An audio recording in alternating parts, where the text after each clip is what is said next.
Bon, ok, parfait, c'est dur à dire pour plein de raisons. On peut toujours faire mieux, on peut toujours faire moins cher, on peut toujours faire plus petit, on peut toujours faire plus de fonctions, etc. etc. Mais j'ai acheté ce casque et c'est la première fois que je suis vraiment 100% content de mon achat. C'est incroyable. On va bien entendu parler des quelques petites choses qui pourraient être éventuellement améliorées, mais en attendant, le Audio-Technica ATH M50X BT2 est le casque parfait. Non, il n'est pas parfait. Mais il est vraiment très bien. Qu'est-ce que c'est que ce casque? Pourquoi il s'avère que vous avez probablement déjà vu une fois dans votre vie quelqu'un porter un de ces casques-là? Le Audio-Technica ATH M50X BT2 est le dernier descendant d'une série de casques extrêmement populaires de chez Audio-Technica. Ces casques sont ce que l'on appelle des casques de monitoring, on peut aussi appeler ça des casques de référence. C'est des casques milieu haut de gamme, je dirais, c'est-à-dire qu'on peut faire beaucoup plus cher, mais on peut aussi faire beaucoup moins cher. Ces casques sont en général disponibles entre 150 et 200 euros. Ce sont des casques qui se vendent comme étant relativement neutres, précis et fidèles à l'enregistrement, ce qui est bien entendu quelque chose qui plaira aux audiophiles, mais surtout et beaucoup aux producteurs de musique. Quand vous écoutez des chansons modernes produites aujourd'hui avec les moyens actuels, il y a de fortes chances que quelque part dans la production de cette musique, il y ait quelqu'un qui ait porté un de ces casques.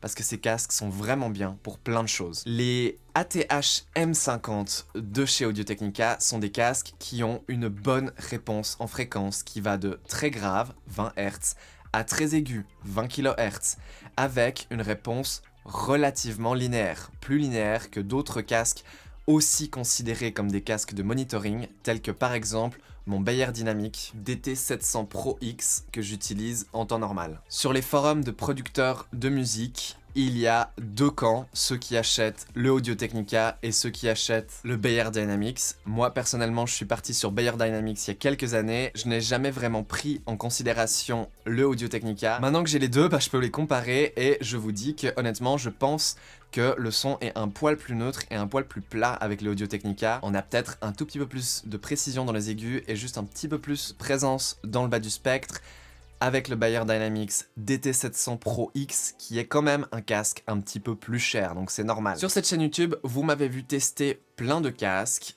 et j'ai des critères avancés pour choisir un casque. Et déjà, selon moi, il existe deux types de casques. Les casques filaires et les casques sans fil. J'aime beaucoup avoir un casque sans fil pour mon téléphone, c'est extrêmement pratique pour plein de raisons. Je veux dire, les casques sans fil sont extrêmement populaires aujourd'hui, à tel point que si vous allez à la Fnac, ça devient même difficile de trouver des casques filaires. Mais moi, je cherche, et jusqu'aujourd'hui sur cette chaîne YouTube, je n'ai quasiment que uniquement parler de casques filaires. Les casques filaires me permettent de les utiliser sur mes iPods qui ne sont pas équipés de Bluetooth, mais me permettent aussi de produire de la musique et/ou de monter des vidéos sur mon ordinateur sans latence.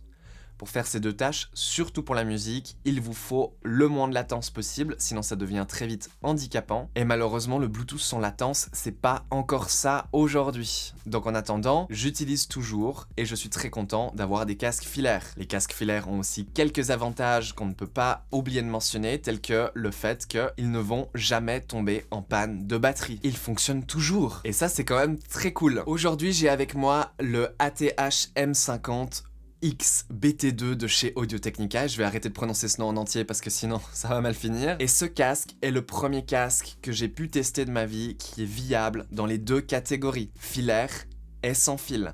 C'est en effet une version Bluetooth du fameux casque filaire de chez Audio-Technica, mais qui peut aussi être utilisé en filaire. Vous m'avez déjà vu mentionner les AirPods Max sur cette chaîne YouTube. J'ai eu pendant 2 ans et demi des AirPods Max. Je ne les ai officiellement plus. Ce casque m'a convaincu de les vendre pour plein de raisons. Le AirPods Max est le casque Apple sans fil qui coûtait à sa sortie 639 €. Un petit peu moins aujourd'hui. Il a heureusement baissé de prix. Normal, ça fait 3 ans qu'il est sur le marché. C'est un casque de très haute qualité, un peu cher pour ce que c'est honnêtement, puisque je trouve personnellement que le son du Audio-Technica est meilleur alors qu'on est sur un casque que j'ai payé 151 francs suisses. Le AirPod Max utilise en fait les méthodes les plus actuelles pour produire un son de qualité, c'est-à-dire que le haut-parleur utilisé à l'intérieur est de qualité moyenne et on utilise ensuite un DSP, donc un traitement du signal digital. Donc en gros, on prend le son en digital et on le traite à l'aide d'un microprocesseur pour permettre au casque de sonner bien meilleur qu'il ne le sonnerait purement acoustiquement. C'est une technique utilisée dans tous les casques Bluetooth haut de gamme du marché actuellement, que ce soit les Bang & Olufsen, les Bose, les Sony, les JBL, les Sennheiser et les AirPods Max. Le gros défaut de cette technique, c'est que si vous voulez utiliser ces casques en filaire, ce qui est possible d'être fait sur la plupart de ces casques, lorsque le son arrive en analogique dans le câble, dans le casque, il doit quand même être digitalisé pour être traité. Qui dit que le son est digitalisé, dit que le casque doit quand même être alimenté en électricité et dit aussi qu'on a potentiellement une perte de qualité. Même si celle-ci est trop moindre pour être réellement perçue, j'en suis certain. Ça veut dire que ces casques sans fil qui peuvent être utilisés en fil n'ont pas l'avantage principal d'un casque filaire, à savoir aucun problème de batterie. En plus, ces casques, vu qu'il y a du traitement digital qui se fait sur le son, on peut aussi avoir de la latence malgré le fait que le casque soit branché en filaire. Alors en général, la latence est trop faible pour être remarquée, mais elle existe quand même. Ce n'est bien évidemment pas le cas avec cette Audio-Technica, parce que cette Audio-Technica est d'abord conçue comme un casque filaire. Le casque est conçu avec des composants de haute qualité qui produisent un son fidèle, et ce, sans la nécessité d'aucune forme de post-traitement du son. Quand vous branchez le câble jack, qui est d'ailleurs un câble jack standard, dans le casque, l'entièreté de l'électronique est désactivée, ce qui rend ce casque purement passif. Et donc, il sonne aussi bien que le casque de référence, le M50 et le M50X, qui sont disponibles aussi sans le module Bluetooth. Cependant, si vous achetez un de ces casques, je vous recommande vivement de prendre le modèle avec le Bluetooth parce que le Bluetooth est vraiment super pratique. Quand je ne fais que écouter de la musique et que je ne produis pas, alors j'utilise le module sans fil.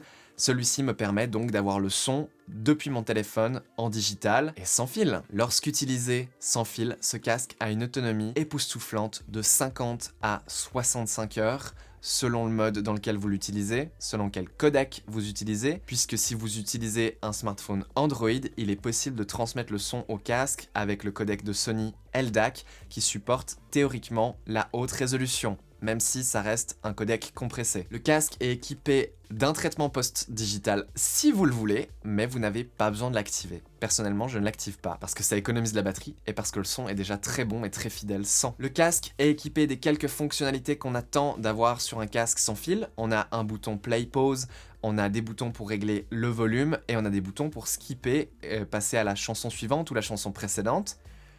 On a aussi un bouton pour faire apparaître l'assistant vocal sur votre iPhone, Siri. On a un microphone qui, selon moi, sonne pas mal mieux que celui du AirPods Max. Ça rend ce casque plutôt pratique pour faire de la main libre, même si honnêtement, je considère ça plus comme un dépannage qu'autre chose. Je serais parfaitement satisfait du casque, même s'il n'avait pas de micro. Et on a bien entendu un port USB type C pour le recharger. Encore une fois, quelque chose que les AirPods Max n'ont pas. Mais donc, est-ce que ce casque est parfait? La première chose que vous remarquerez, c'est qu'une des raisons pour laquelle ce casque est beaucoup moins cher qu'un AirPods Max, même s'il sonne pas mal mieux selon moi, c'est qu'on n'a pas de réduction de bruit active. Pas du tout. C'est aussi une des raisons pour laquelle la batterie tient aussi longtemps. Selon moi, c'est pas le pire des problèmes pour deux choses. Déjà, ce casque isole de lui-même plutôt bien de l'extérieur. Il isole selon moi un petit peu trop pour être utilisé pendant que je parle. Là, je suis perturbé parce que j'entends pas ma voix en retour en fait. Puis comme je l'ai dit juste avant, ça permet au casque d'avoir une durée de batterie bien plus extrême. Cela étant dit, si Audio-Technica venait à réaliser une troisième version de ce casque, du coup un ATH M50X BT3, et que Audio-Technica trouvait moyen d'incorporer une réduction de bruit active, même petite, ça pourrait rendre ce casque beaucoup plus intéressant pour beaucoup de gens. Toutes les personnes qui aiment beaucoup la réduction de bruit et ne peuvent pas s'en passer, tout simplement. Personnellement, je me passe totalement de la réduction de bruit active sur ce genre de casque, parce que le son est tellement meilleur que les autres casques que j'ai testés avant. Ça me satisfait amplement. Et puis comme j'ai dit, ce casque est utilisable en filaire sur mes iPods et ça c'est vraiment cool. Enfin bref, honnêtement, je vais pas faire une vidéo beaucoup plus longue que ça. Tout ce que j'ai à dire, c'est que je suis extrêmement content. Aussi, j'ai oublié de mentionner, il y a une fonctionnalité de ce casque que j'aime énormément et c'est... On peut le plier comme ça.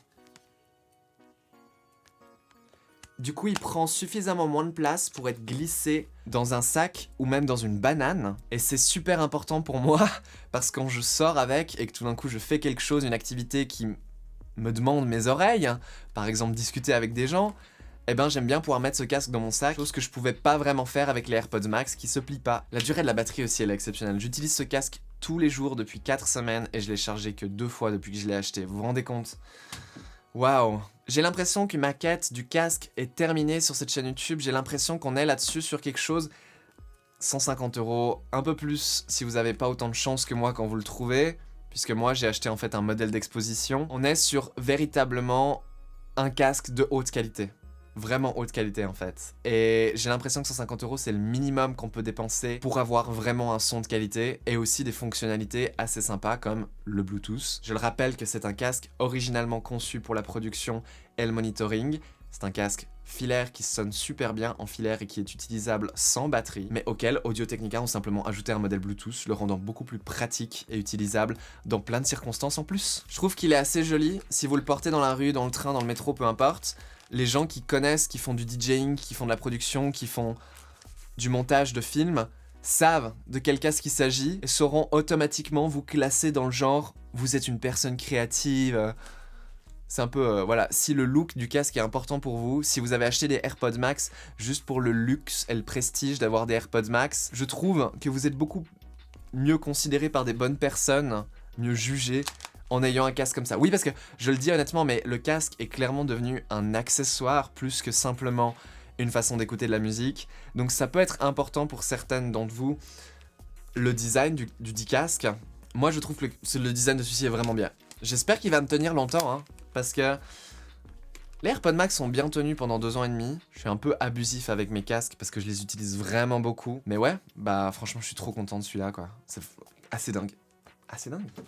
Ce casque est dingue. Le prochain truc que je cherche dans les casques, c'est un casque qui me procure autant de joie que celui-ci, mais qui est petit. Vous m'avez vu sur cette chaîne YouTube tester des casques petits comme, dans l'autre sens, comme celui-ci.